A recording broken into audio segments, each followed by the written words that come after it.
রামগতি উপজেলায় বিজয় দিবস উপলক্ষে মঞ্চস্থ মুক্তিযুদ্ধের গল্পে রাজাকারের পাঠ নাটকে নারী নির্যাতনের দৃশ্যে রাজাকারের চরিত্রে একজন পাঞ্জাবি টুপি পরিহিত অভিনয় করায় স্থানীয় মুসলমানদের মধ্যে ক্ষোভের সৃষ্টি হয়েছে।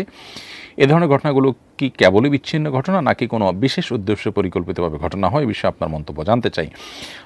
এই ধরনের ঘটনা আমাদের দেশে নতুন নয় এবং অনবরত এই ধরনের ঘটনা আমরা দেখতে পাচ্ছি বেশ অনেক বছর থেকে। মূলত 1971 সালে রাজাকারদের ভূমিকা যারা অবতীর্ণ হয়েছেন তখনকার যারা জুলুম করেছে, নির্যাতন করেছে, তাদের মুখে দাড়ি, গায়ে পাঞ্জাবি ছিল না।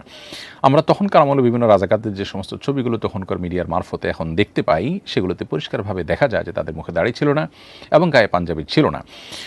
পক্ষান্তরে বহু মুক্তিযোদ্ধা আছেন যারা দাড়ি, পাঞ্জাবি ধারণ করে তারা ধর্মকর্ম করে নামাজ কালাম পড়ে তারা মুক্তিযুদ্ধে সামিল হয়েছেন। অতএব এখানে ধর্মকে বা ইসলামকে আপনার ভিলেন বানানোর জন্য বা ইসলাম থেকে মানুষকে দূরে সরাবার জন্য বা ইসলামোফোবিয়া তৈরি করবার জন্য অত্যন্ত সুপরিকল্পিতভাবে দেশের ক্ষুদ্র একটি অংশ তারা দেশের মানুষের উপরে এ ধরনের বিষয়গুলো তারা ছড়িয়ে দেওয়ার চেষ্টা করছে, কখনো বিনোদনের নামে, কখনো চেতনার নামে।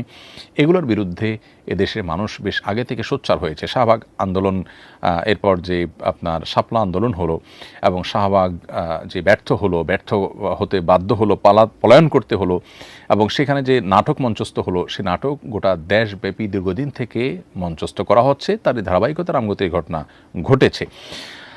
আমরা আশা করি যে এদেশে মানুষের পালস এই দুষ্টচক্র বোঝার চেষ্টা করবে এবং তারা এই দুঃসাহস দেখানো বন্ধ করবে। দিনকে সবসময় খারাপভাবে উপস্থাপন করার একটা চেষ্টা, বিশেষ করে নাটক সিনেমার মাধ্যমে, বিভিন্ন অভিনয়ের মাধ্যমে চেষ্টা দীর্ঘদিন থেকে চলমান আছে।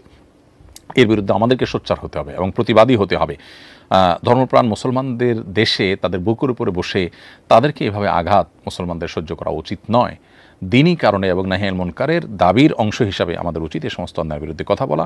ইতিমধ্যে মানুষ ক্ষোভে ফুঁসে উঠেছে এবং মানুষ প্রতিবাদ জানিয়েছে এবং প্রতিবাদ অব্যাহত রাখতে হবে এবং আরও অর্থবহ প্রতিবাদ করতে হবে যাতে কোনোভাবেই এ ধরনের ঘটনার পুনরাবৃত্তি না ঘটে। প্রশাসনে যারা আছেন তাদের উচিত দায়িত্বশীল আচরণ করা এবং কোনোভাবে উস্কানি দেওয়ার মতো কাজ কেউ যদি করে তাদেরকে আইনের আওতায় আনা উচিত। এরপরে মোহাম্মদ